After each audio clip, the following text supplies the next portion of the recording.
오늘 주시는 하나님 말씀은 로마서 7장 6절입니다. 우리 한 목소리로 읽겠습니다. 시작. 이제는 우리를 어떤 것에 대하여 죽었으므로 율법에서 벗어났으니 이러므로 우리가 영의 새로운 것으로 섬길 것이요 율법 조문의 묵은 것으로 아니할지니라. 아멘. 오늘 말씀은 약간 난이도가 있는 말씀입니다. 아마 설교 제목이 잘 와닿지 않은 분도 계실 것 같아요. 율법 신앙인가? 복음 신앙인가? 율법 신앙이 좀 부정적인 의미에서 앞에 기록된 것 같은데, 우리가 당연히 성경을 묵상하고 율법을 귀하게 여기는 게 우리의 신앙 생활인데, 이게 뭐가 문제지? 그러면 복음 신앙이라고 하는 것은 뭘 의미하는 걸까? 이렇게 막상 생각을 해보면 이렇게 충분하게 우리 안에 소화가 되고 이해되지 않은 분들이 많으실 것 같아요. 그러나 우리가 구약과 신약 전체를 잘 이해하려면 실은 이게 핵심입니다. 성경 66권이 가르치고자 하는 핵심이 율법이 무엇이고 또 복음이 무엇이고, 또 우리가 이제 신약 시대에 복음이 왔는데 이 복음을 통해서 어떻게 승리하는가, 이것을 알아가고 배워나가는 게 우리의 신앙생활이라 할 수 있습니다. 그러나 저를 비롯해서 이게 충분히 이해가 되지 못하다 보니까 자꾸 율법 신앙 형태로 작동이 됩니다. 그때 지금 내가 율법 신앙으로 신앙생활을 하고 있구나. 그러니까 자꾸 지치고 뭔가 힘이 없고 침체되고, 주님이 우리에게 주신 답은 복음으로 신앙생활을 하는 거지. 그래, 복음은 이렇게 작동하는 거야. 그러니까 이 진리가 명확할 때 하나님이 우리에게 주신 솔루션, 복음으로 승리하는 더 힘 있는 이 신앙생활을 영위할 수 있습니다. 근데 이게 이제 우리 안에 희미하다 보니까 거듭났는데도 율법적인 신앙생활을 하는 경우가 아주 많습니다. 그래서 오늘 말씀이 좀 난이도가 있는 말씀이고 또 자칫 오해할 수도 있는 부분이에요. 그래서 초대교회에 이 바울이 이와 같은 메시지를 선포할 때 상당히 많은 오해들이 있었습니다. 그러면 구약 필요 없는 거냐? 그러면 맘대로 살아도 되는 거냐? 은혜로 구원받는다고 하니까 이런 혼란들이 있었는데, 진리는 제가 보니까 아주 날카롭고 아주 고도의 균형이 잡혀 있습니다. 그러니까 이 복음 신앙이 결코 율법을 포기하라고 하지도 않고, 그러나 그 작동 원리가 무엇인지에 대하여 굉장히 정말 칼처럼, 좌우의 날선 칼처럼 그렇게 진리를 우리에게 전하고 있습니다. 그래서 로마서 이제 7장, 또 다음 주에 8장을 몇 번 더 할 텐데 저는 성령님께서 열어주시리라고 믿습니다. 그래서 로마서를 좀 강의를 하고 있는 거거든요. 여러분도 좀 바짝 귀를 기울이시고 또 적용하시고, 오늘 이 짧은 시간에 율법신앙, 복음신앙을 다 알려드릴 수는 없지만 우리가 목마른 마음으로 여러분들이 귀를 기울이실 때 성령님께서 분명히 우리를 진리 가운데로 인도하실 줄 믿습니다. 자, 7장 1절로부터 3절을 보면 우리가 알고 있는 결혼을 비유로 율법에 대한 어떤 지나갔다라고 하는 설명을 하는 거예요. 형제들아, 내가 법 아는 자들에게 말하노니 너희는 그 법이 사람이 살 동안만 그를 주관하는 줄 알지 못하느냐. 커먼센스죠. 상식이니까 이 부분은 굳이 설명하지 않을게요. 살아있을 때 그 법이 유효하다. 자, 부부관계도 마찬가지다. 남편이 있는 여인이 그 남편 생전에 살아있을 때 법적 혼인 관계로 매여 있게 된다. 그러나 만일 그 남편이 죽게 되면 남편의 법, 부부의 그 법적 구속에서 배우자가 죽게 되면, 남편 아내 같은 상황이죠. 배우자가 죽게 되면 그 법적 효력에서 벗어나게 된다. 그러나 만일 남편이 살아있을 때, 아내가 살아있을 때 다른 남자에게 가면 음녀다, 간음이다. 그러나 남편이 죽으면 그 법에서 자유롭게 되기 때문에 재혼을 해도 문제가 되지 않는다. 지극히 상식적인 이해죠. 율법이 그 부분을 이야기하고 있습니다. 남편 살아있을 때 그 법적 구속력이 있다. 왜 이야기를 하는지 아세요? 요 상식적인 어떤 법을 통해서 실은 율법이 어떻게 됐는지, 그리고 새로운 복음이 어떻게 열렸는지를 이제 설명하려고 하는 것입니다. 그게 4절이죠. 자, 4절 함께 읽겠습니다. 시작. 그러므로 내 형제들아, 너희도 그리스도의 몸으로 말미암아 율법에 대하여 죽임을 당하였으니 이는 다르니 곧 죽은 자 가운데서 살아나신 이에게 가서 우리가 하나님을 위하여 열매를 맺게 하리 함이라. 그래서 율법에 대하여 죽임을 당했다. 율법은 성경적으로 보면 구약 전통에 있는, 그리고 신학적으로 보면 첫 언약, 모세를 통해서 맺은 첫 언약의 신앙 양태입니다. 거기에 10계명이 있고 또 여러 부차적인 계명이 있고, 그 계명을 통하여 우리가 열심히 거룩한 길, 또 의로운 삶을 추구하는, 그러니까 신앙생활, 종교생활에 지극히 당연한 그러한 신앙 양태라 할 수 있습니다. 그런데 지금 뭐라고 이야기하냐면, 그 부분이 예수님이 오심으로 말미암아 예수님이 십자가에 달리실 때 죽었다라고 표현하는 거예요. 아까 법적 부부 관계가 죽음으로 해방됐다고 그랬잖아요. 그러니까 첫 언약의 율법의 신앙의 이 부부 관계였는데, 이게 십자가에서 죽게 되었다. 그 첫 남편이 죽었다. 이 부부 관계가 여기서 종결됐다라고 이야기를 하는 겁니다. 그러면서 7장 4절 중반부터 보면, 이는 다른 남편, 다른 주님, 죽은 자 가운데서 살아나신 이 예수님이죠. 그분에게 가서 새롭게 결혼을 하고 이제 그 안에서 하나님을 위하여 열매를 맺게 하려 함이라.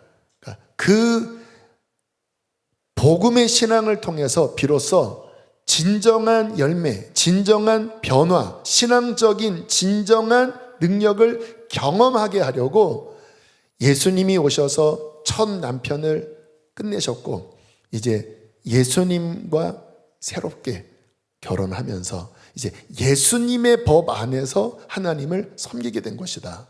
큰 틀 안에서 율법적 신앙생활이 종결되고 복음의 신앙생활이 시작됐다라고 선언하고 있는 것입니다.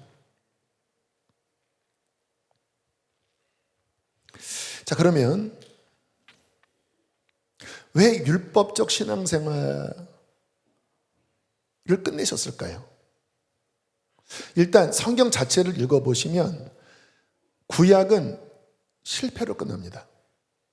그래서 구약의 어떠한 논조가 어두워요. 말라기가 어떻게 끝난지 아시죠? 이제 구약에 하나님께서 율법도 주시고 약속대로 민족도 세워주시고 그리고 하나님의 온갖 기적은 다 보여주셨는데, 결국은 하나님 말씀을 지키지 못함으로 하나님이 세우신 민족이 깨져버립니다.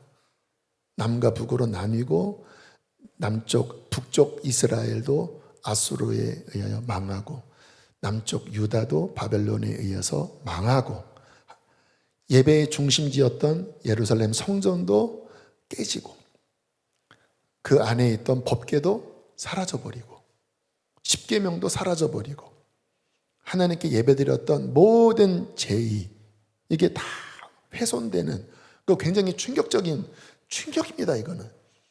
그러나 구약을 읽어보면 하나님의 은총으로 다시 이제 바벨론 포로에서 돌아오는데 민족이 회복된 건 아닙니다. 여전히 바벨론 또는 페르시아가 지배하는 상태지만 속국 상태였지만 어쨌든 본국으로 돌아와서 또 성전을 짓지만 말라기는 하나님이 내가 이 예배도 받고 싶지 않다.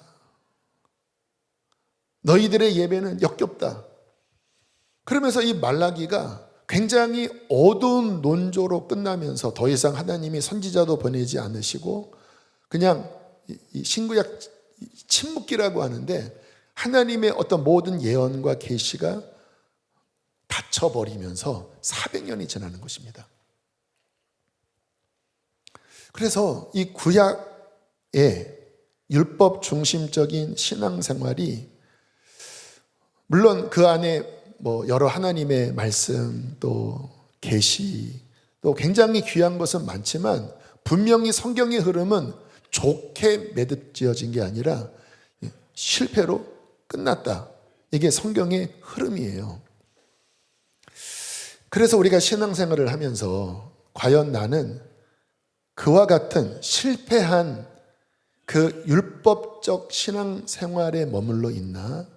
하나님이 우리에게 새로운 길을 열어주신 새 남편이신 예수님을 통하여 승리하는 신앙생활을 하는가? 이 부분을 잘 분별을 해야 돼요. 왜냐하면 많은 분들이 교회 다니면서 막상 그 심령으로부터 변화되는, 그러니까 진짜 신앙생활은 내 내면 안에서부터 변화가 일어나는 거거든요. 근데 이게 잘 일어나지 않은 채 율법은 뭐냐면 이게 이제 내 힘으로 내 속은 변화가 안 됐는데 그냥 겉으로 막 하는 신앙생활을 하다 보니까 어떻게 됩니까? 지치고 그리고 자꾸 이중적으로 되는 거예요. 실제 내 내면은 해결이 안 됐습니다. 근데 겉으로는 이제 착한 척 해야 되고 겉으로는 잘 믿는 척 해야 되고 그러니까 이게 힘든 거예요. 그래서 율법적 신앙생활을 하는 분들의 이 표정을 보면 이게 만만치가 않습니다. 저도 이렇게 밝은 얼굴은 아니지만 이렇게 신앙 상담을 하다 보면 우리 교회 예는 아니에요. 많은 경우 어떤 이야기를 하냐면 자녀들이 신앙을 못 갖게 되는 이유를 부모님 때문이라고 이야기를 합니다. 왜냐하면 우리 어머니 아버지는 교회에서는 천사라는 거예요. 그냥 얼굴 웃으면서 안내도 쓰시고 찬양대도 서시고 할렐루야 하면서 정말 교회 안에서는 온갖 그냥 모든 그냥 하나님의 일을 다 하는 천사처럼 그렇게 행동을 하시다가 집에 오면 완전 마귀가 된다라는 거예요. 화내고 부부 싸움하고 찔리는 분 계시죠? 그리고 막 자녀한테 막 그냥 계속 잔소리만 하고 그러니까 그 이중적인 모습 때문에 나는 저럴 거라면 내 신앙생활 하지 않는다. 왜냐하면 자녀가 믿음이 있건 없건 간에 그래도 뭔가 기본적인 이게 옳은 거야 라고는 알지 않겠습니까? 근데 너무 이중적인 모습은 아닌 거잖아요. 그리고 집에서 하는 행동 그리고 아무도 없는 데서 술도 마시고 근데 교회 가면 거룩한 것처럼 그렇게 하니까 난 부모님 때문에 나는 하나님 안 믿는다. 이런 경우가 종종 있습니다. 아마 여러분도 혹시 부모님의 그러한 어떠한 모습 때문에 신앙생활에 뭔가 회의에 있었던 적이 과거에 그러다가 이제 진짜 하나님 만나고 회심한 분도 계실 거예요.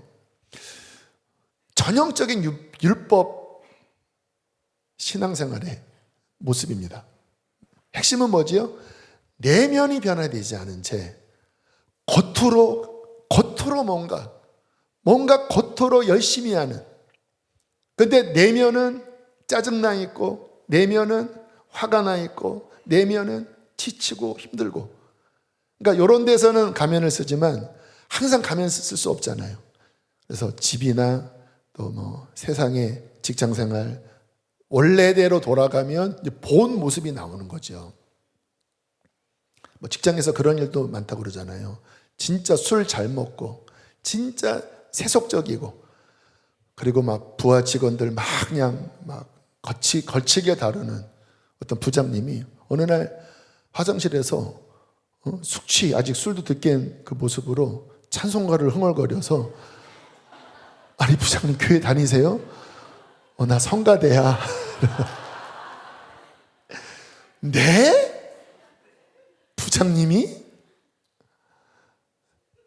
그러니까 이게 완전히 이중적인 그런 모습.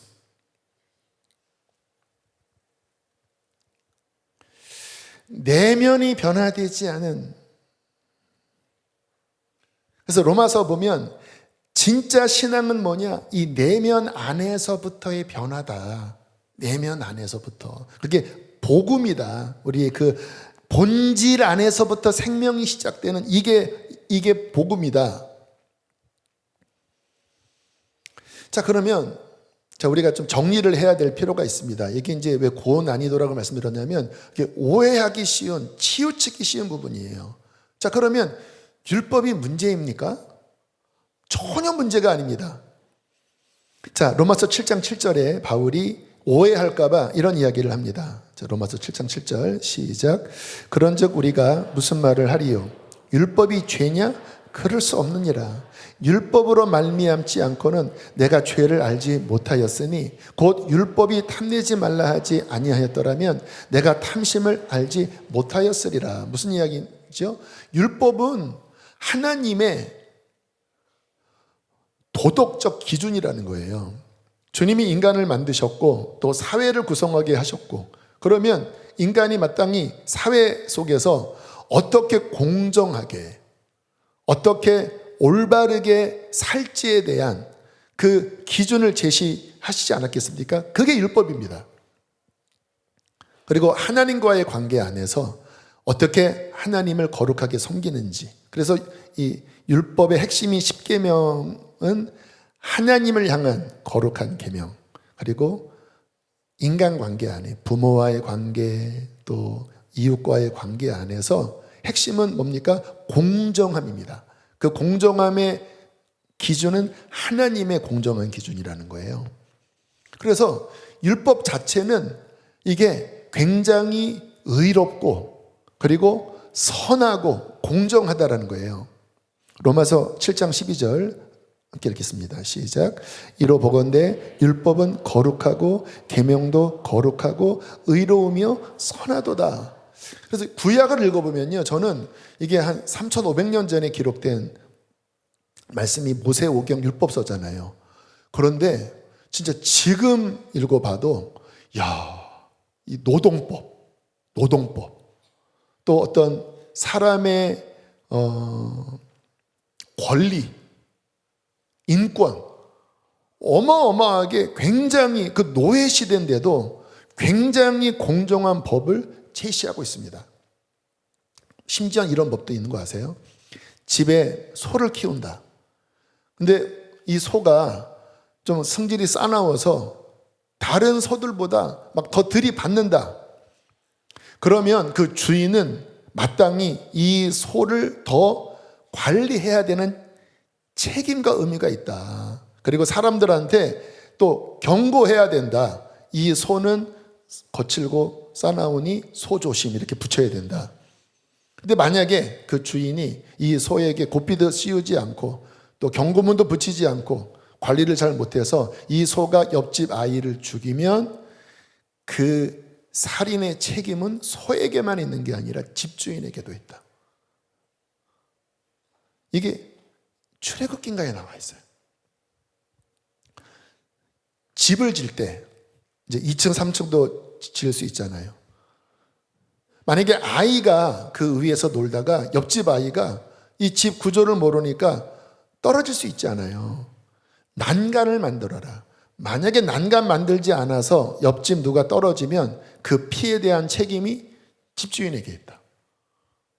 굉장히 공정하고 그리고 사람이 살아가야 하는 마땅한 도덕적 어떤 표준에 대해서 굉장히 디테일하고 심도 있게 다루고 있습니다.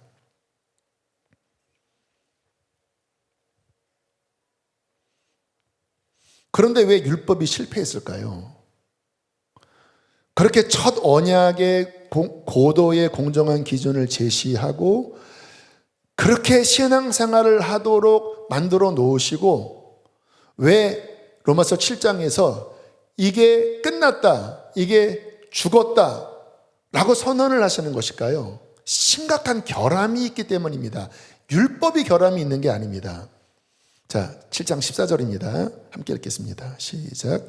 우리가 율법은 신령한 줄 알거니와.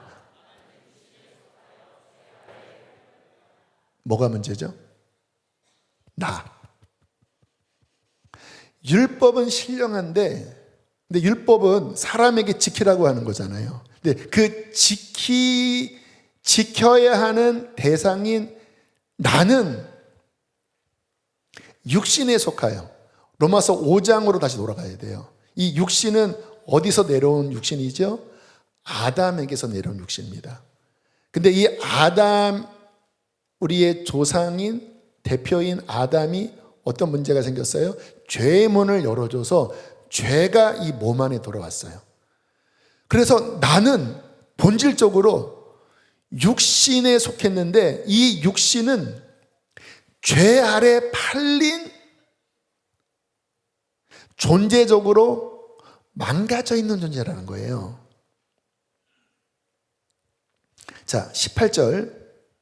이제 바울이 자신의 경험담을 이야기합니다. 근데 여러분 아셔야 됩니다. 지금 이 경험담을 기록하고 있는 바울은 보통 사람이 아니라 의지력이 강하고 또 성경을 통달하고 그리고 그 당대에, 아니 제가 감히 말씀드리는데 인류 전 세대를 통틀어서 가장 바르게 살기를 힘쓴 한 사람입니다. 우리 정도 수준이 아니에요. 자, 그가 이제 이 하나님의 율법을 지키려고 하는 본인 안에 일어나는 현상을 어떻게 고백하는지. 자, 18절 함께 읽어보실까요? 시작. 내 속 곧 내 육신에 선한 것이 거하지 아니하는 줄을 아노니 원함은 내게 있으나 선을 행하는 것은 없노라. 19절. 내가 원하는 바 선은 행하지 아니하고 도리어 원하지 아니하는 바 악을 행하는도다. 20절 21절. 만일 내가 원하지 아니하는 그것을 하면 이를 행하는 자는 내가 아니요 내 속에 거하는 죄니라. 그러므로 내가 한 법을 깨달았노니 곧 선을 행하기 원하는 나에게 악이 함께. 자, 두 마음이 같이 있다는 거죠. 분명히 사람은 바른 것을 대부분 추구합니다. 심지어는 사기꾼 아버지라도 자녀가 도둑질하면 와, 잘했다. 역시 너는 내 피를 물려받았구나. 너 내가 알려줄게. 이렇게 세비는 방법을 알려줄 테니까 너 학교 가면 이 방식으로 세벼라. 그러면 내가 너를 칭찬. 이런 부모는 거의 없죠. 자기가 사기꾼이라도 자녀가 도둑질하면 막 통탄하면서 막 오히려 더 혼낼 겁니다. 속으로는 너 나같이 될래? 아마 그런 마음 가지면서 혼낼 거예요. 그러니까 사람은 누구나 다 선을 추구하고 의를 추구하는 커먼 센스가 있습니다. 그래서 바울이 뭐라고 이야기하냐? 그래, 나는 선을 원했다. 그런데 문제가 뭐예요? 내 속에 반대되는 어떠한 힘이 작용하는 것을 보았다. 그런데 두 마음이 서로 싸우면 선을 행하는 이쪽으로 가는 게 아니라 반대 악으로 하는 이게 더 우세해서 계속 나를 사로잡아 왔다. 물론 바울은 뭐 간음한 적도 없고 도둑질한 적도 없고 살인한 적도 없습니다. 바울이 뭐라고 고백하냐면 율법의 의로는 나는 흠이 없다. 그러니까 겉으로는 괜찮았다라는 거예요. 근데 지금 바울이 어떠한 부분을 예를 들었냐면, 여기 제가 기록을 안 했지만 탐심에 대한 부분. 10계명 중에 마지막이 뭐지요? 내 이웃에 있는 물건이나 뭐 가축이나 그 여자까지 탐 자체를 내지 말아라.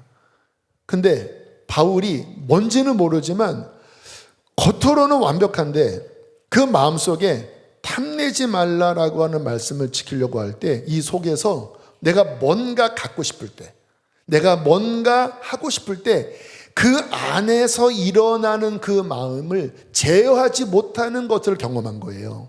이거는 다양하잖아요. 여러분 그동안 뭐 이런 부분에 다양하게 경험했잖아요. 뭐 도박, 또 뭐 음란물 중독, 또 뭐 많은 경우 우리가 나 이렇게 하면 안 돼 하는데 딱 그 상황이 되면 막 그 내가 반대되는 그쪽으로 뭔가가 나를 막 사로잡아가서, 여러분들 막 실패한 경험 다 있으시죠? 그렇게 막 착한 얼굴로 앉아 계시지 마세요. 다 그런 경험이 있는, 이제 그거를 예를 든 거예요. 왜 내 안에 나는 하나님 선을 원하는데 왜 이게 되지 않지? 오히려 막 드센 나보다 더 힘이 강한 압도하는 능력으로 왜 나를 반대편으로 왜 사로잡아가지? 내 안에 죄가 살고 있구나. 그래서 바울은 죄를 어떠한 행위로 보기 이전에 그 속에 있는 어떠한 인격적 힘으로 봤습니다. 악이 내 안에서 내가 선을 향하여 가려고 하면 갑자기 딱 일어나서 나를 포로로 삼고, 그리고 반대편으로 질질 끌려가는데 내가 이 힘에 압도돼서 끌려갔다라는 거예요. 자, 22절로 24절입니다. 함께 읽겠습니다. 시작. 내 속사람으로는 하나님의 법을 즐거워하되 내 지체 속에서 한 다른 법이 내 마음의 법과 싸워 내 지체 속에 있는 죄의 법으로 나를 사로잡는 것을 보는도다. 오라, 나는 곤고한 사람이로다. 이 사망의 몸에서 누가 나를 건져내랴. 좀 전에 드린 말씀이죠. 이 사망의 몸, 내 몸뚱이 안에 하나님과 반대되는 강력한 어떠한 힘이 이 안에서 나를 압도하고 있는데 어떻게 해야 이것을 벗어날 수 있느냐? 율법신앙은 뭐죠? 여기에 갇혀 있는 상태입니다. 그래서 뭔가 원하는데 막상 내면 안에서는 하나도 해결이 안 된 상태. 그러니까 어때요? 이중적이게 되고 가면을 써야 하고, 그리고 그냥 찡그리는 상황이 되는 겁니다. 이 속에서 안 되니까. 그러나 뭐가 옳은지를 아니까 겉으로는 그것이 좋고 그렇게 살아야 하고 뭐 이런 것들을 추구를 합니다. 근데 막상 내 속은 본질적으로 해결이 안 된 이 어정쩡한, 이 속과 겉이 안 맞는 이 상황 속에서 옳은 거는 알고 내 속은 그렇게 되지는 않고, 그러니까 뭔가 이렇게 힘들고 지치는 그 신앙생활을 하게 되는 상황이죠. 그러니까 이 율법 신앙생활 사람들은 기쁘지가 않습니다. 신앙생활이 행복한 게 아니에요.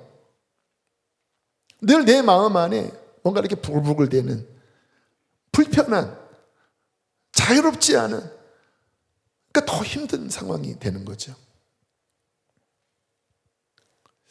아마 이 가운데는 뭔가 반론을 이렇게 제시하는 분도 계실 거예요. 목사님, 내가 그동안 설교 쭉 들으면서 진짜 하고 싶은 말이 있는데 목사님은 너무 사람을 부정적으로 보는 것 같습니다. 솔직히 좋은 사람 많아요. 양심적인 사람, 그리고 참 의로운 사람. 뭐 가끔 이렇게 그런 매스컴에 보면 그 의인에 대한 보도가 나오잖아요. 누가 물에 빠졌는데 진짜 막 쏜살같이 물속에 들어가서 그 사람을 살리고, 그리고 막 찾았더니 나는 한 게 없습니다. 그 당연히 하는 겁니다. 뭐 그런 사람. 또 누가 돈을 흘렸는데 그 돈을 찾아서 주면서 당연히 하는 겁니다. 뭐 그런 이야기들 있잖아요. 뭐 여러분도 또 그렇게 하지 않겠습니까? 여기 누가 물에 빠졌으면 여기 수영 좀 할 줄 아는 분들은 들어가서 다 건져내실 거잖아요. 그러니까 좋은 사람 많고 양심적인 사람 많습니다. 저도 100% 동의합니다. 저도 좀 착한 사람 편에 속하다고 할 수 있습니다. 그런데 지금 무슨 이야기냐면요, 그럼에도 불구하고 사람의 본성은 분명히 오늘 성경이 가르치는 대로 죄에 사로잡혀 있고, 그게 드러날 경우에는 사람은 누구나 다 어떠한 짓이라도 할 수 있다. 자, 언제 이게 드러나는지 아세요? 그러니까 뭔가 착한 것 같다가 언제 이 죄성이 드러나는지 아세요? 나의 이익과 관련되면, 내 이익과, 그 이익이 가장 치명적인, 또 나에게 본질적인 이익과 관련되면 이 본성, 내 중심적인 분노, 이게 정확하게 드러납니다. 그러니까 부모님 돌아가시고 이 자녀들끼리 유산 분쟁이 많이 일어나잖아요. 여러분, 부모님이 그 자녀들 싸우라고 그 유산을 남겨줬겠습니까? 근데 많은 경우 자녀들이 그 조금 더 갖겠다고 막 그냥 소송 거는 뭐 이런 어처구니 없는 일이 일어나요. 왜 그렇죠? 그 어릴 때 함께 밥 먹고 놀고 그랬는데 왜 부모님 돌아가시고 왜 의가 상해버리죠? 이익과 관련되는, 이익과, 내 이익과 관련되면 그때는 이게 본성이 작동이 됩니다. 제가 시골 목회할 때 저 충청도 공주의 한 면소세지, 거기에 착한 할머님 집사님들이 계셨습니다. 여러분, 할머니들은 선하시잖아요. 또 뭐 1930년, 40년, 50년대에 태어나신 분들은 또 뭔가 그래도 순수한 면들이 있으시잖아요. 어느 날 할머님들이 막 정색을 하며 싸우시는 거예요. 알고 봤더니 이제 봄에 그 면에서 농사 잘 지으라고 이렇게 좋은 적포, 붉은 그런 흙을 아마 어느 운동장에 이렇게 트럭으로 갖다 놓고 이제 가져가시라고, 농사 도움이 되시라고 아마 뭐 그런 게 있었나 봐요. 그런데 누가 흙을 더 많이 가져갔나 봅니다. 그랬더니 그 집사님들이 얼굴이 막 울그락불그락 하면서 네가 그 흙을 다 가져가면서 내가 너 때문에 내가 흙을 못 가져갔잖아. 아니 내가 뭘 가져갔다 그래요. 나 조금밖에 안 가져갔어. 안 가져가게 뭘 안 가져가, 내가 다 봤는데 하면서 그냥 막 얼굴이 막 울그락불그락 싸우시는데, 평상시에 정말 그냥 온유하고 푸근하고 했던 분들이 그냥 정색을 하면서 진짜 뭐 머리끄댕이만 안 잡았다 싶지 그냥 막 너무 미워하는, 그냥 완전히 그 날카로운 칼과 같은 그 목소리로 막 서로 막 싸우시더라고요. 왜 그랬을까요? 그 흙은 이분들에게는, 우리한테는 별거 아니지만 그분들한테는 그냥 삶의 터전이고 또 본인의 어떠한 이익과 가장 밀접하게 연결되어 있는 소품입니다. 근데 내가 중요하게 여기는 이게 지금 누군가의 불공정으로 인하여 손해본다고 하니까 어떻게 돼요? 이 속에 이게 이제 육성이 막 작동되면서 그럼 어떻게 돼? 막 밉고 화나고 분노가 일어나고 욕을 하게 되고 싸가지가 없다 그러고 막 이게 막 자꾸, 근데 이게 다 우리 이야기입니다. 다 각자 고개 건드려지면 돌변합니다. 그래서 이게 건드려지는 상황이 또 어떤 상황이냐면 상처와 관련된 상황, 이때도 이게 정확하게 드러납니다. 뭐 다 이야기는 못하는 상황이니까 그냥 어떤 주제만 이야기하는 거예요. 상처, 평상시에는 괜찮거든요. 근데 누가 상처가 건드려, 상처가. 뭔가 이렇게 자격지심이 있는, 뭐 어릴 때 부모님으로부터 계속 형과 비교받고 막 이런 어떤 자격지심의 상처가 있어요. 그런데 전혀 뜬금없이 누가 그냥 별 생각 없이 그거를 건드린 거예요. 뭐 왜 그거 이렇게 시험 못 봤어요? 또는 뭐 왜 옷을 왜 그렇게 입어요? 별거 아닌 말인데 이게 이제 상처와 관련돼서 형과 언니가 늘 좋은 옷 입고 나는 계속 헌옷 맨날 물려받고 엄마가 나를 사랑하지도 않는, 여기 이렇게 왜곡되어 있는데 누가 딱 건들잖아요. 그런 막 이 속에 막 이 또 그 육성, 분노, 막 혈기, 그리고 막 섭섭함, 뭐 이게 막 작동되면 그러면 사람이 헷가닥하는 겁니다. 그래서 부부 싸움하고, 그래서 부모가 자녀 막 욕하고 막 때리고 거기에서 막 깨지고 뭐 그런 일들이 일어나는데, 가만히 보면 이 상처가 건드려지고 그리고 이 안에 있는 육의 본성이 증폭되면서 이제 그 안에서 상처, 그 안에서 깨어짐, 그 안에서 여러 문제가 다 경험해 보셨잖아요.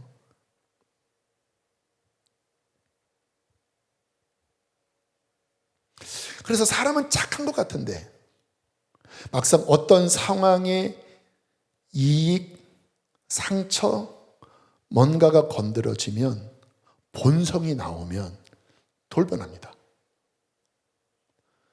두 얼굴을 가진 사나이 어릴 때 보신 분 계시죠? 나를 건들지 마라, 나를 건들지 마라 하면은 이제 헐크가 되는.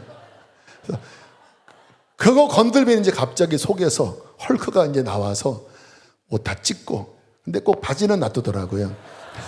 꼭 우통만 벗고. 그래서 인생이 쉽지가 않습니다. 왜? 그런 본성을 가진 사람이 괜찮은 것 같고 좋아서 만났는데 막상 그게 건드려지는 순간 이제 육적 본성이, 죄성이 막 나오면 이제 그 안에서 상처를 주고받고 막 짜증 깨지고, 그게 인생입니다. 자, 정리합니다. 율법은 뭐지요? 옳은 하나님의 기준입니다. 그럼 율법 신앙은 뭐지요? 그 옳은 기준을 내가 지키려고 한다라는 거예요. 여기에 결정적인 결함이 있는 겁니다. 내가 지키려고 하는 거예요. 그 나는 누구죠? 아담, 죄, 사망. 그 율법을 지킬 수 없는 그 속에 죄성이 있어서 어떠한 상황이 되면, 이게 막 작동되면 이게 실패할 수밖에 없는 본질상 한계를 가진 존재. 그런데 그 존재의 힘으로 율법을 지키려고 하니까 언밸런스가 발생이 되는 거예요. 내 내면은 변화가 안 됐는데 겉으로는 해야 되고, 그것처럼 힘든 게 어디 있습니까? 안과 밖이 같아야 사람이 편안하지, 속은 화나는데 겉으로만 웃는 척하고, 속은 막 뭔가 문드러져 있는데 겉으로는 괜찮은 척, 선한 척. 그러니까 이게 율법 신앙은 이게 가장 힘든, 이게 율법 신앙의 또 하나의 문제가 뭐냐면요, 이 작동 원리를 아셔야 되는 게, 이게 이제 하나님 말씀을 배우면 이게 도덕적 기준이 높아지잖아요. 근데 사람은 어떤 기본 커먼 센스 안에 어떤 그런 선한 것들을 추구하는 또 본성이 남아 있는 거잖아요. 그 가운데 말씀을 배우면서 이게 옳은 거구나, 이게 맞는 거구나, 이런 어떤 기준들이 높아지는데 막상 자기는 그렇게 못 살거든요. 그럼 정직한 건 뭐냐면, 나 어떡하지? 오라, 나는 공고한 사람이로다, 이렇게 가야 되는데 사람이 자기 착각으로 속입니다. 어떻게? 본인은 그렇게 못 살고 본인은 해결이 안 됐는데 내가 이 말씀을 알기 때문에 나는 그러한 사람으로 가고 있는 거야 라고 스스로 속입니다. 그래서 AI의 그 뭐라 그러죠? 할루시에이션인가? 이 AI가 속인다고 하잖아요. 너무 그럴듯한 말로. 그러니까 이게 사람이 그렇게 나는 괜찮아, 왜? 나는 그렇게 알고 말하니까. 실제는 아닌데. 그러면 어떻게 되는지 아십니까? 이제 자기의가 충만해져서 남들이 그렇게 못 사는 거 보면 이제 화를 내기 시작합니다. 그래서 율법을 많이 하는 사람들은 화가 많습니다. 여러분, 이렇게. 율법이 많은 사람들은 화가 많아요. 화가. 이 속에 이거 잘못된 건데, 이거 잘못된 건데, 왜 저렇게 하지? 왜 저렇게 하지? 본인은 그렇게 못 살아요.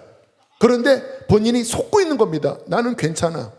그러니까 이게 판단이 많고 화가 많고, 그래서 율법주의자들 보면, 여러분 이스라엘 예루살렘 가서 거기 보면 이제 율법 종교인들이 있거든요. 늘 이렇게 토라 암송하고 이렇게 까만 모자 쓰고, 표정 보면요 얼굴이 진짜 늘 화가 나 있습니다. 이렇게 화가 나 있고, 말 걸면 짜증 납니다. 개 같은 이방인들 말 걸지 마. 나도 힘들어. 이 분노, 짜증, 판단. 그래서 이 율법 신앙에 똘똘 뭉친 중직의 부모를 둔 자녀들이 그래서 신앙의 회의에 빠지는 거예요. 왜? 화가 많아요, 화가. 근데 사도 바울이 그 신앙은 끝났다. 자, 로마서 7장 4절을 세 번역으로 다시 보겠습니다. 나의 형제자매 여러분, 그러므로 여러분도 그리스도의 몸으로 말미암아 율법에 대해서는 어떻게 됐다고요? 죽임을 당했습니다. 사도 바울은 중요한 어떠한 것을 매듭질 때 죽음이라고 하는 것을 대입시킵니다. 죽음, 이거 죽었다. 그래서 여러분은 다른 분, 곧 죽은 사람들 가운데서 살아나신 그분 예수님께 속하고 그분과 결혼하게 되었고, 이제 그분을 통한 신앙생활을 하게 된 것입니다. 그것은 우리가 이제 하나님을 위하여 정말 내면 안에서부터 변화된 진정한 열매를 맺게 하기 위함입니다. 이게 복음신앙. 복음신앙은 뭐예요? 이제 예수님께로 가서 이제 그 안에서 내 내면 안의 변화가 일어나는 참된 열매를 맺는 것입니다. 그렇게 하고 계신가요? 여러분 내면 안에서부터의 변화가 막 활발하게 일어나고 있나요? 자, 예를 하나 들게요. 때마침 어제 말씀을 준비하다가 여기에 관련된 어떠한 이제 일이 제게 일어났습니다. 그래서 정확하게 율법 신앙으로 돌아가는 것과 복음 신앙으로 돌아가는 것을 이제 간증할 수 있는 그런 상황이 벌어졌는데, 제가 이제 예를 들 텐데 누구인지는 상상하지 마시고 예를 든 겁니다. 어제 이제 어떤 분과 어떤 문건으로 카톡으로 주고받고 있었던 것입니다. 제가 이제 그 문건을 받고 이름을 확인해 봤더니 우리 이제 디모데 교족부에 이름을 치면 이제 나와야 되는데 없다고 나오는 거예요. 이게 왜 없지? 그래서 이제 물어봤습니다. 이 이름을 쳤는데 이게 디모데 없다고 나옵니다. 뭐 잘못된 거 아닌가요? 그때 이제 성을 이제 잘못 올리셨더라고요. 근데 이제 작년에 이제 또 문건을 저에게 이제 같은 분이 주셨을 때 숫자가 심각하게 안 맞아서 또 한참 저랑 이게 왜 숫자가 안 맞죠? 그랬더니 이제 실수했습니다. 또 그랬던 적이 있었거든요. 이게 겹쳐버린 겁니다. 이거 확인을 이렇게 안 하고 계속 나한테 보내나? 무시하나? 이게 이제 뭐예요? 이제 율법은 옳은 기준이라고 그랬잖아요.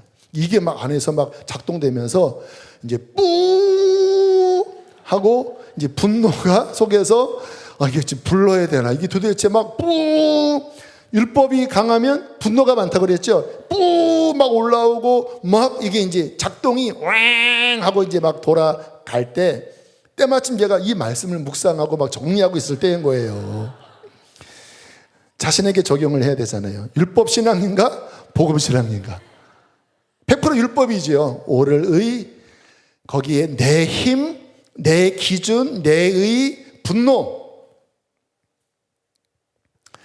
하나님 내려놓습니다. 주님 내 생각 내려놓습니다. 주님의 마음 주시옵소서. 주님의 마음 주십시오. 근데 이 모두 전환을 하니까 순식간에 분노가 확 떨어지고 마음이 평안해지더라고요. 그러면서 너그러운 마음, 그럴 수도 있지 뭐. 그러나 이 이야기를 할 필요가 있으면 다음에 좀 온유하게 이야기해야 되겠다 해놓고 지금 나도 얘기하네요. 지혜롭게.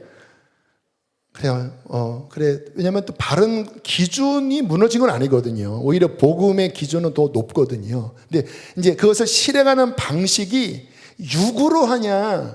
근데 그 육 자체가 실행이 안 되는 거니까 이게 죽도 밥도 안 되는 건데, 주님의 마음을 부어주십시오.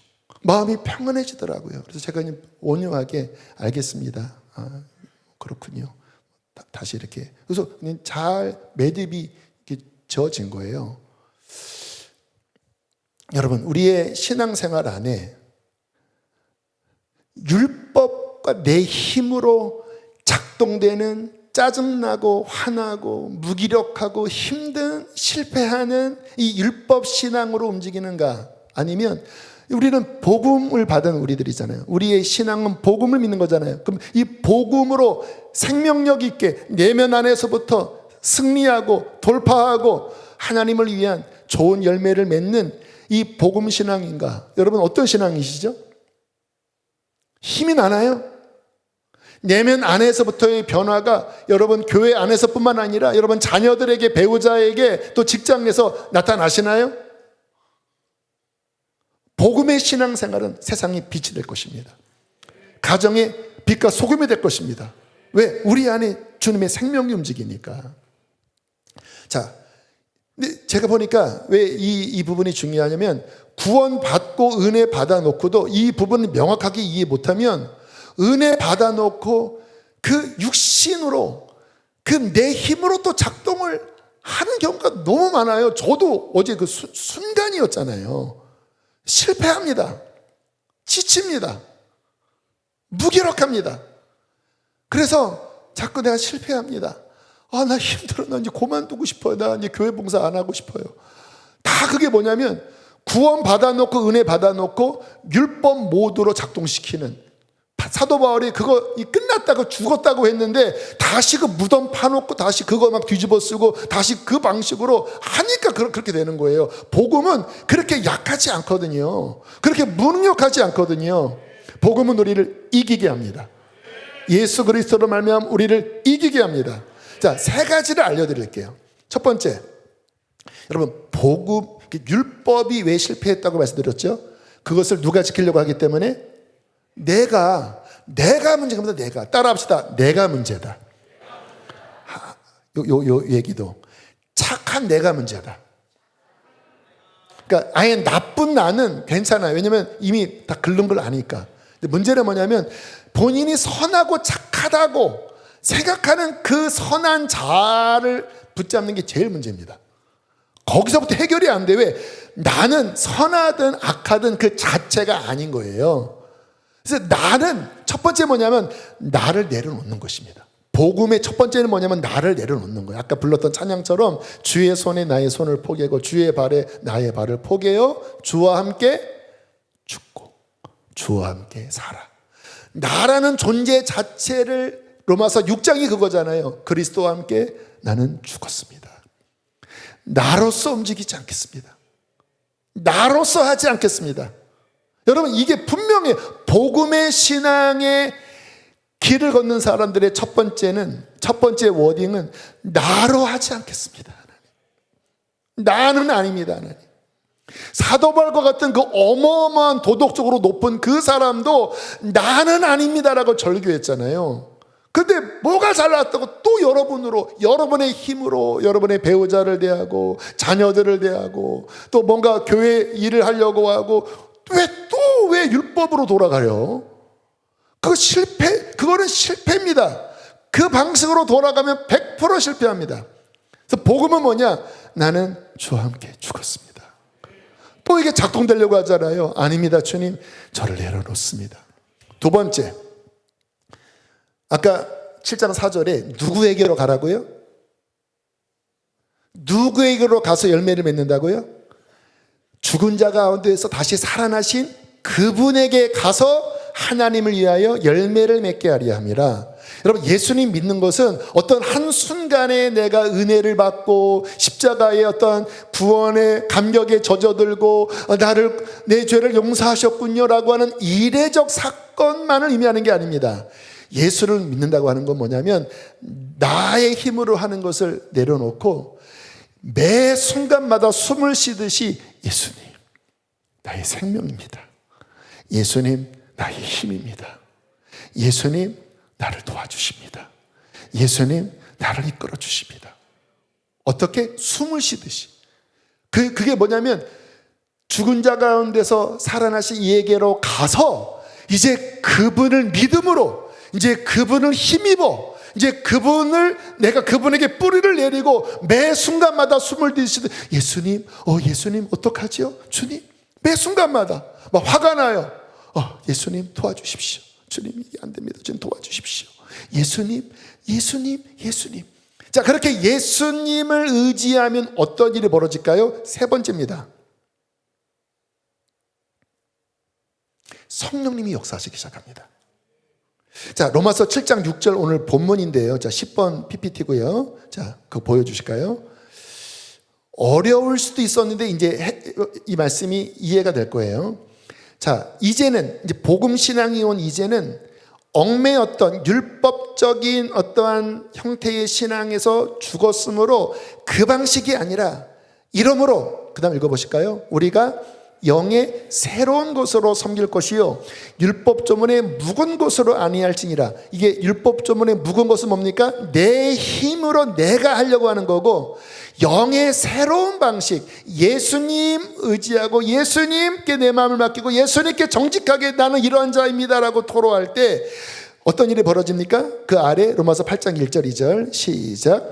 그러므로 이제 그리스도 예수 안에 있는 자에게는 결코 정죄함이 없나니 이는 그리스도 예수 안에 있는 생명의 성령의 법이 죄와 사망의 법에서 너를 해방하였음이라. 그 예수님을 붙잡을 때 누가 역사하신다고요? 성령이 역사하시는데, 이 성령의 법은 아담, 죄, 사망의 이 법에서 내 육신은, 율법은 여기 지배를 당했는데 예수님, 은혜, 생명의 성령 안에 연결될 때 이 법은 이 죄와 사망의 법을 능가하는, 승리하는 법이라는 거예요. 그래서 그리스도 예수 안에 있는 생명의 성령의 법이 이 법에서 너를 어떻게 했다? 해방하였다. 여기 안에서부터 그분이 끌어가신다는 것입니다. 이게 신앙생활의 핵심이에요. 내 내면 안에서부터 용서가 일어나고 내 내면 안에서부터 변화가 일어나는. 말씀 막 준비하다가 군대에서 경험한 한 예가 생각이 나더라고요. 상병쯤 되었을 때, 이제 상병쯤 되면 1년 좀 넘어가니까 이제 군생활 잘 적응하는 시점입니다. 그래서 이제 마음이 좀 편안해졌어요.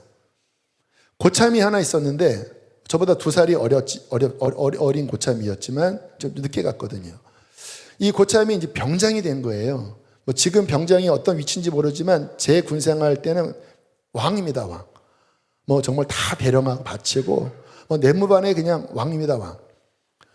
근데 병장이 됐으니까 얼마나 으쓱으쓱 되겠습니까? 근데 저도 이제 뭐 1년 넘었기 때문에 편안하게 좀 농담도 좀 주고받고, 그래서 뭐 이렇게 재밌게 이야기하다가 제가 어떠한 말을 딱 했는데 그 고참이 기분이 나빴나 봐요.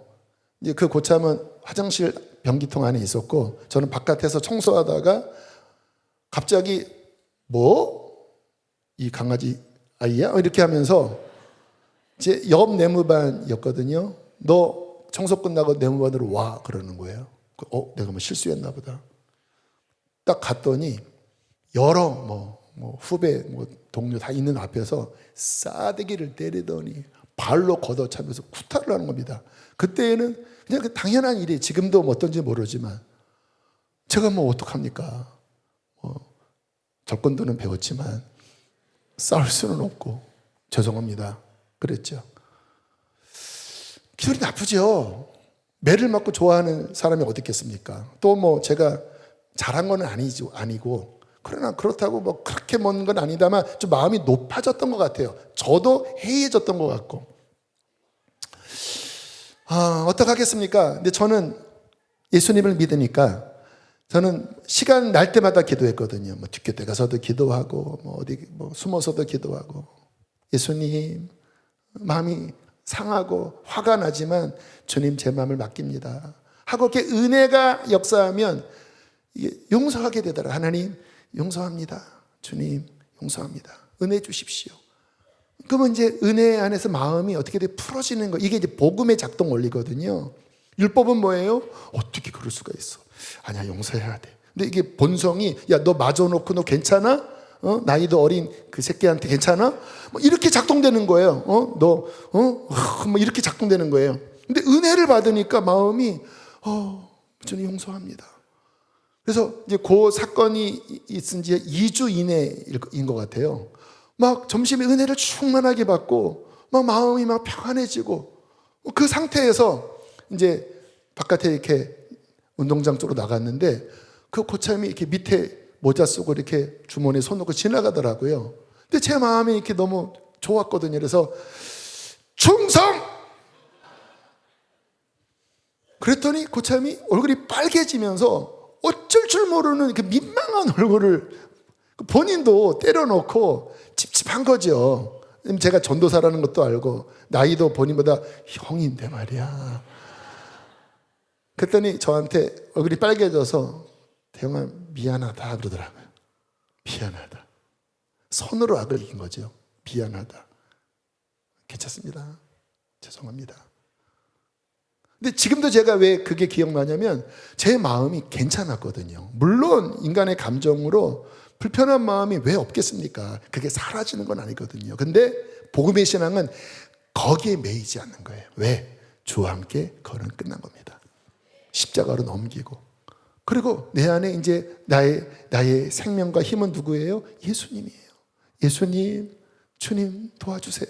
예수님, 제 마음을 붙들어 주세요. 그때 누가 역사해요? 생명의 성령님이 역사하십니다. 그래서 예수, 은혜, 성령, 생명 그분이 내 마음을 채우니까 내 마음이 평안해지고 꾸미는 게 아니죠. 억지로 하는 위선이 아니죠. 안에서부터 그냥 마음이 좋으니까 그냥 나도 모르게 웃으면서 충성. 그러니까 상대방이 오히려 뻘쭘해지면서 미안하다. 이게 자연스럽게 이루어진 거죠. 그러니까 예수께로 가서 하나님을 위하여 열매를 맺게 하려 함이라. 사랑하는 성도 여러분, 창문 좀 나와주시고요. 반주 시작하시고요. 많은 분들이 신앙생활하면서 이 복음의 기쁨, 생명력, 승리를 잘 경험을 못 하시는 것 같아요. 그리고 자꾸 지치시고 자꾸 이렇게 뭔가 내 삶에 뭔가 깨지는 겁니다. 배우자와 자녀와 사람들과 뭔가 내 안에 난 이게 옳기 때문에 이렇게 했는데 왜 열매는 그렇게 맺어지죠? 여러분, 율법의 신앙의 열매가 전형적인 그 열매입니다. 이제 우리는 나로서가 아니라 다른 이에게로 가서 예수께 가서, 그러면 예수님이 율법을 무시하나요? 아닙니다. 오히려 더 깊은 영역까지 그분은 우리를 변화시키십니다. 내 힘이 아니라는 거예요. 그리스도 예수 안에 있는 생명의 성령이십니다. 성령 충만함 받으십시오. 내 힘으로 살려고 하지 마시고 왜 우리가 기도해야 됩니까? 왜 주 앞에 나가야 합니까? 왜 성경을 읽습니까? 내 의 높아지려고 예수께 가서 주님의 은혜를 구하면 그분은 예수, 은혜, 생명의 성령으로 우리의 속을 승리하도록 채워주실 것입니다. 채워지기까지 계속 나가십시오. 그때 승리하게 될 것입니다. 우리 그와 같은 믿음으로 우리 예수의 길이라고 하는 찬양 함께 우리 처음 불러보는 분도 계실지만 함께 우리 부르고 함께 우리 기도하겠습니다.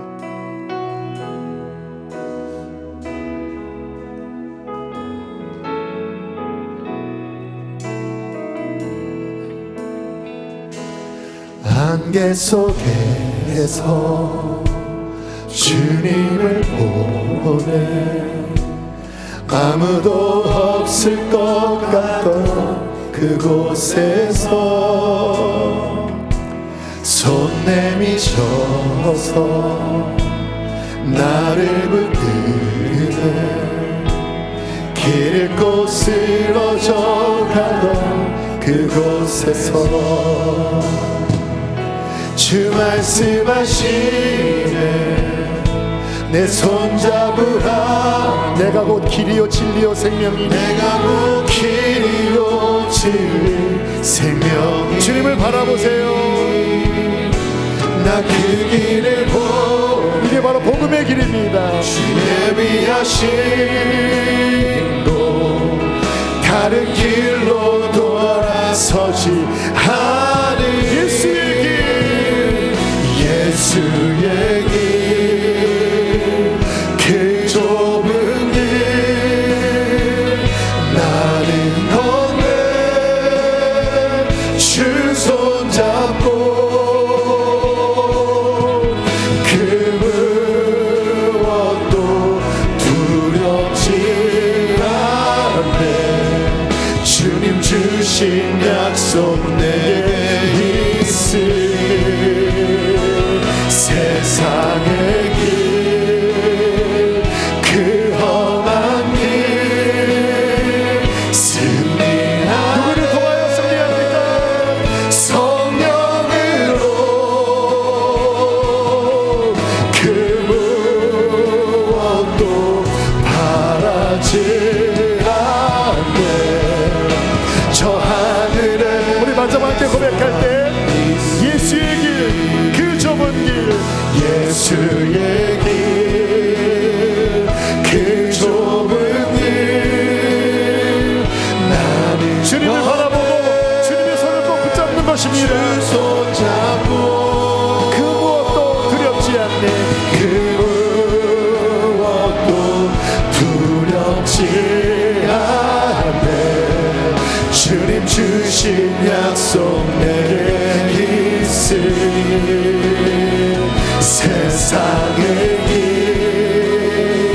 그 험한 승리하네 성령을 통하여 승리하네 성령으로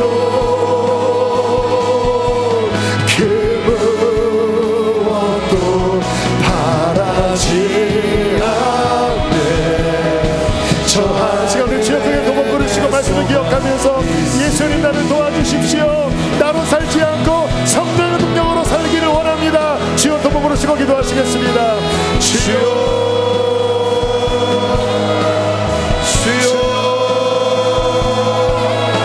주님 힘들고 낙심하고 지쳐있는 영혼들 하나님 나의 힘으로 억지로 아버지 내 속은 근본적으로 변화되지 않은 채 율법에 매달린 그와 같은 율법 신앙을 내려놓습니다 그리스도와 함께 죽었습니다 하나님 예수님을 바라봅니다 예수님 나의 힘이시며 나의 생명이시며 나의 능력이시며 나의 방패시며 나의 모든 것 되십니다 예수님 안에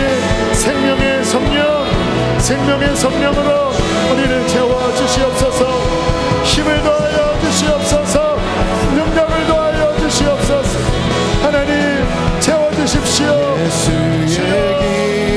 성령을 부어주시옵소서 성령을 부어주시옵소서 우리 지금 한 번 더 기도합시다 하나님 성령을 부어주시옵소서 네, 단도직입적으로 기도하십시오 예수님 내게 성령을 부어주십시오 한 주의 삶도 주님 내 힘으로 살지 않겠습니다 성령을 부어주시옵소서 충만하게 채워주시옵소서 나를 이끌어 주시옵소서 우리 주여 한번 부르시고 마지막 한 번 더 기도하시겠습니다 주여 그 험한 길 승리하네 성령으로 그 무엇도 바라지 않네 저 하늘에 내 소망 있으니 세상의 길 그 험한 길 승리하네 성령으로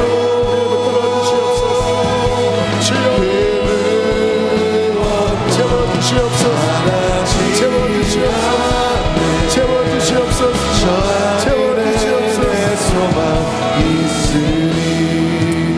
하나님 육신 가운데 나의 힘이 주체가 되어 나의 고집과 내 의로 사는 삶을 하나님 속히 내려놓게 하여 주십시오. 예수님을 바라봅니다. 주님 나의 구원이시며 나의 생명이시며 나의 전부이십니다. 예수님, 당신의 거룩한 이름을 부를 때에 성령을 충만하게 채워주십시오. 날마다 채워주십시오. 성령님이 아니면 한시도 살 수 없습니다.